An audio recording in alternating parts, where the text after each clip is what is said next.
बिस्मिल्लाहिर्रहमानिर्रहीम। अस्सलाम वालेकुम। कैसे हैं आप सब? उम्मीद करती हूँ बिल्कुल ठीक होंगे। अल्लाह ताला ऐसे ही हंसता मुस्कुराता बाज रखे और हम सबको अपने हिफ्ज़ ज़मान में रखे। आज आपके साथ रेसिपी शेयर करूँगी, मज़ेदार से यूनिक से डिज़र्ट की रेसिपी लेकर आई हूँ आपकी इस ईद को स्पेशल बनाने के लिए। आप इस वीडियो को एंड तक ज़रूर देखिएगा बिना स्किप किए, तो ही इस मज़ेदार से डिज़र्ट के रेसिपी को जान पाएंगे। तो ये मज़ेदार सा डिज़र्ट हम शुरू कर लेते हैं। तो इस डिज़र्ट को बनाने के लिए हमें चाहिए होगा एक मैंगो हमने ले लेना है और उसको काट के हम फ्रीज़ कर लेंगे, क्योंकि यहाँ हमें मैंगो का पल्प चाहिए, वो भी चिल्ड चाहिए बिल्कुल। तो इसको मैंने पहले ही काट के फ्रीज़ कर दिया था। अब इसको मैं पल्प बना लूँगी। चाहे तो आप पल्प बना कर फ्रीज़ कर सकते हैं। तो दूसरी साइड पर मैंने दूध को पकने के लिए रख दिया था। 700 ml मेरे पास यहाँ पर मिल्क है और इसे मैंने मीडियम फ्लेम पर बॉईल करना है। हाई फ्लेम पर बॉईल नहीं करेंगे, मीडियम फ्लेम पर 12 मिनट तक हमें इसको पकाना है। और जैसे जैसे इसके ऊपर बलाई आती जाएगी, उसकी बलाई को हमने इस तरह से साइड पे करते जाना है। तो 10 से 12 मिनट तक हम इसको इसी तरह से करेंगे। मीडियम फ्लेम पर इसको हमने पकाना है और बलाई को साइड पे लगाते जाना है। तो यहाँ देखिए मैंने सारी बलाई को इस तरीके से लगाती गई हूँ। तो बहुत ज़्यादा हम इसको नहीं पकाएंगे, क्योंकि इसमें हमने और चीज़ें भी ऐड करनी है। तो इसकी जो कंसिस्टेंसी बनेगी वो अपने आप ही ठीक हो जाएगी और इसकी क्वांटिटी भी पकेगा जैसे जैसे ये और चीज़ें डालने के बाद कम हो जाएगी। तो यहाँ देखिए मैंने सारी बलाई जो है इसकी लगा दी है। अब इसके अंदर मैं डाल दूँगी, यहाँ मैं 2 ब्रेड के स्लाइस ले रही हूँ। इसके कॉर्नर को मैंने अलग कर दिया है। अब इसको मैंने हाथ से ही तोड़कर इसमें डाल देना है।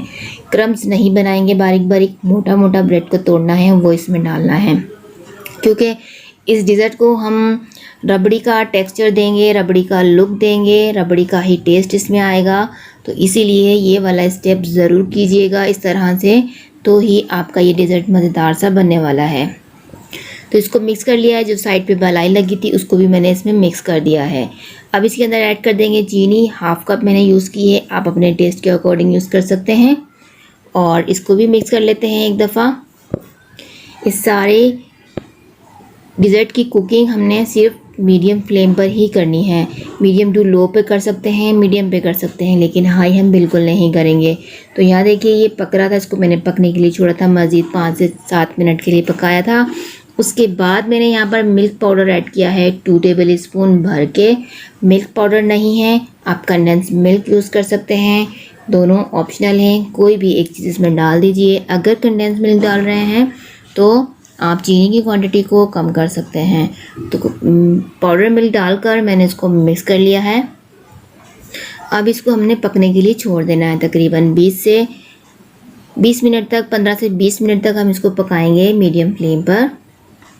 यहाँ देखिए 20 मिनट तक मैंने इसको पकाया है। इसकी कंसिस्टेंसी देख सकते हैं और इसका कलर आप देख सकते हैं। अब इसके अंदर मैं डाल दूँगी, फ्लेम को मैंने यहाँ पर लो कर दिया है बिल्कुल। और इसके अंदर मैं क्रीम ऐड कर रही हूँ। एक पैकेट मेरे पास क्रीम है, किसी भी ब्रांड का ले सकते हैं। तो इसको मिक्स कर देना है। क्रीम डाल के हमने कुक नहीं करना, इसकी फ्लेम को मैंने ऑफ़ कर देना है अब इसको क्रीम को मिक्स कर लेना है और इसको रूम टेम्परेचर पर लेकर आएंगे हम।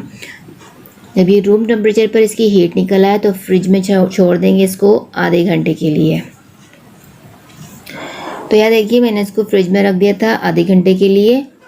अब इसके अंदर डाल देंगे हम अपने मैंगो की प्यूरी, जो कि हमने चिल्ड कर रखी है। चिल्ड ही अच्छी लगेगी, चिल्ड ही चाहिए हमें इसमें। तो अब इसको मिक्स कर लेते हैं। एक विस्क ले लेंगे और उसको इस तरह से मिक्स कर लेंगे। बिल्कुल भी मैंगो का पल्प अलग ना रहे इसमें, इस तरह से हमें मिक्स करना है। तो यहाँ देखिए अच्छे से मिक्स हो गई है। तो ये डिज़र्ट हमारा रेडी हो गया है। अब इसको हम सर्विंग डिश में निकालेंगे और ऊपर से थोड़ा सा गार्निश कर देंगे। तो ये मज़ेदार सा डिज़र्ट यूनिक से टेस्ट के साथ, और कोई ज़्यादा चीज़ें इसमें नहीं डाली गई हैं। हर वही चीज़ें जो हमारे घर में अवेलेबल होती है वो इसमें डालकर हमने इसका डिज़र्ट बना लिया है। तो ये मज़ेदार सा, टेस्टी सा, यूनिक सा डिज़र्ट आप ज़रूर ट्राई कीजिएगा, आपको बहुत पसंद आएगा। आप इसको मैंगो की रबड़ी, मैंगो की खीर भी कह सकते हैं, लेकिन टेस्ट में ये बहुत लाजवाब है। तो ज़रूर इस ईद पे ट्राई कीजिएगा। वीडियो अच्छी लगी लाइक शेयर ज़रूर करते जाइएगा, बिना सब्सक्राइब किए मत जाइएगा। अपना और अपनी फैमिली का बहुत सारा ख्याल रखिएगा। मुझे अपनी दुआओं में याद रखिएगा। मिलती हूँ नेक्स्ट वीडियो में ऐसे ही आसान सी रेसिपी के साथ। जब तक के लिए दीजिए मुझे इजाज़त। अल्लाह हाफ़िज़।